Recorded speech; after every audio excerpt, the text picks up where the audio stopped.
বিজ্ঞানীরা প্রতিনিয়ত নতুন কিছু আবিষ্কার করে চলেছে। বিজ্ঞানের অ্যাডভান্স টেকনোলজির মাধ্যমে নানা ধরনের স্মার্ট রোবট আবিষ্কার করা হচ্ছে, আর সেই রোবটগুলোকে দেখতে পুরোপুরি মানুষের মতোই। শুধুই তাই নয়, তারা ভেবেচিন্তে মানুষের মতো করে কথাও বলতে পারে। প্রযুক্তির ক্ষেত্রে উন্নয়নের সাথে সাথে মানব জীবনের প্রতিটি স্তরে এখন রোবটের ব্যবহার ক্রমবর্ধমান হারে বেড়েই যাচ্ছে। মানবিক রোবট বা হিউম্যানয়েড রোবট হচ্ছে মানুষের শৈলে অনুরূপ নির্মিত রোবট। মানুষের প্রয়োজনীয় সরঞ্জাম এবং পরিবেশের সকল বিষয়ে তথ্য জানা, গবেষণা ও পরীক্ষামূলক ব্যবহারের জন্য এটা তৈরি করা হয়। এগুলো দেখতে পুরোপুরি মানুষের মতোই হয়। আজকের ভিডিওতে এমন কিছু রোবটের কথা বলবো যেগুলো দেখতে এতটাই রিয়েলিস্টিক যে আপনার চোখ রীতিমতো ধোঁকা খেয়ে যাবে।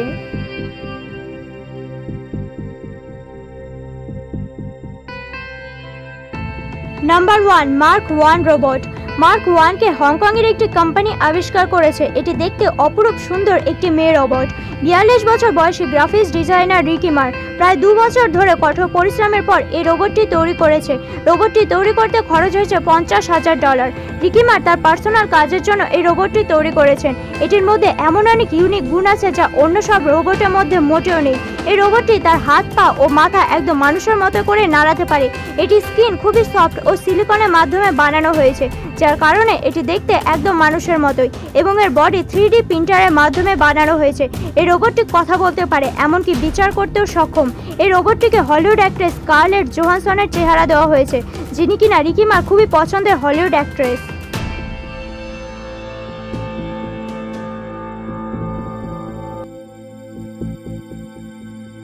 Number 2, areca robot. এরিকা একটি জাপানি রোবট। এটি জাপানের ওসাকা ইউনিভার্সিটির একজন প্রফেসর আবিষ্কার করেছেন। এটি মানুষের সাথে কথা বলতে পারে, এমনকি মানুষের চেহারা মনেও রাখতে পারে। এরিকা পৃথিবীর সবচেয়ে সুন্দর এবং বুদ্ধিমান রোবটগুলির মধ্যে অন্যতম। এই রোবটটি কার্টুন দেখতে পছন্দ করে। এই রোবটটিকে দেখতে এতটাই আসল বলে মনে হয় যে অনেক নারীর ভিড়ে রেখে আসা হলে আপনার এই রোবটটিকে খুঁজে বের করতে কষ্টকর হয়ে উঠবে।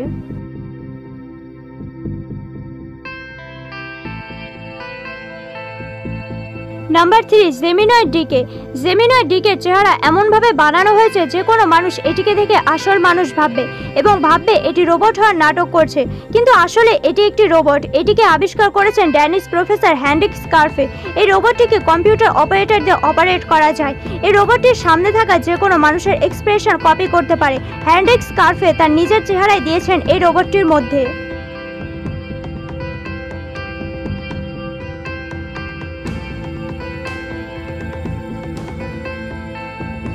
Number 4, Zia robot. জিয়া একটি চাইনিজ রোবট। তার সৌন্দর্যের কাছে হার মানবে সত্যিকারের নারীরাও। এটি এতটাই সুন্দর ও আকর্ষণীয় যে এই রোবটটি যেখানে যায় না কেন মানুষ তার সাথে সেলফি তোলার জন্য পাগল হয়ে যায়। এটি চায়নার ট্রেডিশনাল ক্লথ ও হেয়ারস্টাইল করে থাকে। এই রোবটটি তার হাত, পা এবং চেহারা সব কিছুই নাড়াতে সক্ষম। এর ব্রেনে এমন এক অনলাইন ডাটাবেস সেট করা হয়েছে যার ফলে আপনি তাকে যাই বলুন না কেন সে আপনাকে তার উত্তর দিতে পারবে। এটি মানুষের সব কথা বুঝতে পারে এবং তার বিপরীতে প্রশ্নও করতে পারে, এমনকি সেলফি তোলার সময় নানা অঙ্গভঙ্গি ও স্টাইল করেও দাঁড়াতে পারে। এটির ফেসে ব্যবহার করা হয়েছে অনেক ভালো মানের সিলিকন, যার কারণে এটিকে দেখতে একদম রিয়েল দেখায়। এই রোবটটি সারা চীন সহ পুরো পৃথিবীতেই ফেমাস শুধু তার সৌন্দর্যের কারণে।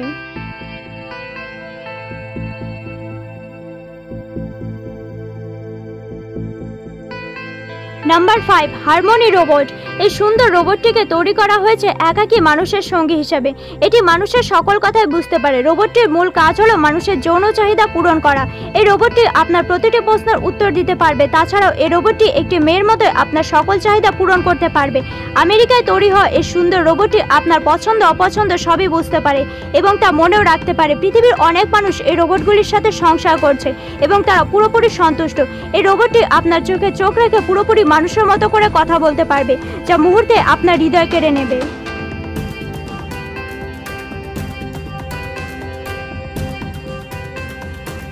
বর্তমানে এসব হিউম্যানয়েড রোবট বিনোদনকারী হিসেবে জনপ্রিয় হয়ে উঠেছে। এসব রোবট বিভিন্ন বৈজ্ঞানিক এলাকায় গবেষণার সরঞ্জাম হিসেবে ব্যবহার হয়। এছাড়া দূরবর্তী স্থানে যেমন মহাকাশ অনুসন্ধান মিশনে এইসব রোবট দরকার হতে পারে। রোবটগুলো হচ্ছে স্বাধীন এবং এগুলো নিজেকে পরিবেশের সাথে মানিয়ে নিতে পারে। যদি কোনো লক্ষ্যে এদেরকে পাঠানো হয় তাহলে পথে কোনো বাধা থাকলে নিজের মতো করে চিন্তা করে এবং প্রয়োজনীয় পদক্ষেপ নিয়ে পৌঁছে যায়।